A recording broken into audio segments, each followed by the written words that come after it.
یوه خورکۍ چې 6 کاله مخکې یې خاوند په کابل شاه شهید کې په یوې چاودنه کې دواړه پښې له لاسه ورکړي او دا په یوه کور کې د 100 افغانۍ په بدل کې کار کوي. دا خور خپله کیسه داسې کوي.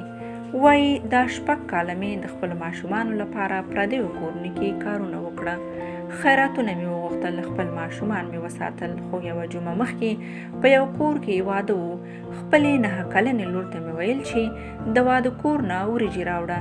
لور مې ویل چې کیدای شي هغوی ما ته وریجې رانه کړي، خو ویل چې زما ماشومان وږي وو.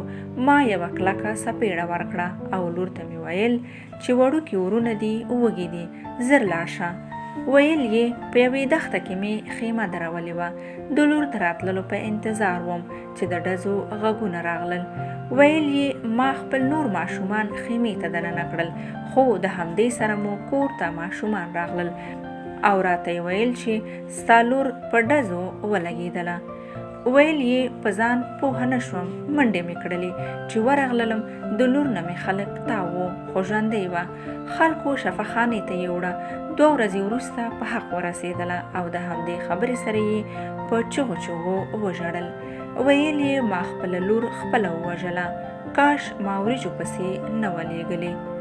په هغې ورځ مې د یو ورور مرسته ورته وسپارله، خو نن یې بیا زنګ وهلی و او ژړل یې. ویل یې که تاسو کره ډوډۍ وي زما ماشومان وږي دي. خاوند مې د مسجد مخې ته ناست وي، خو نن چا پیسې نه دي ورکړي. ډېره ورته خفه شوم. ورته ومې ویل ولې تا ماشومانو ته اوړه او غوړي وانخیستل؟ وړوکی زوی یې موبایل واخیستو. ویل یې خاله زما مور ظالمه ده، موږ ته یې اوړه او غوړي وانخیستل. پوښتنه مې ترې وکړه چې مور دې پیسې څه کړي؟ ویل یې زما د خور علاج زموږ خپلوانو وکړو. کومه خور چې مې شهیده شوه نن یې زما مور نه هغه پیسې واخیستلې. نو درنو لیدونکو، ستاسو څخه هیله کوم چې خپل د وس مطابق مرسته د غریبو سره وکړئ، تر څو الله تعالی له تاسو سره مرسته وکړي.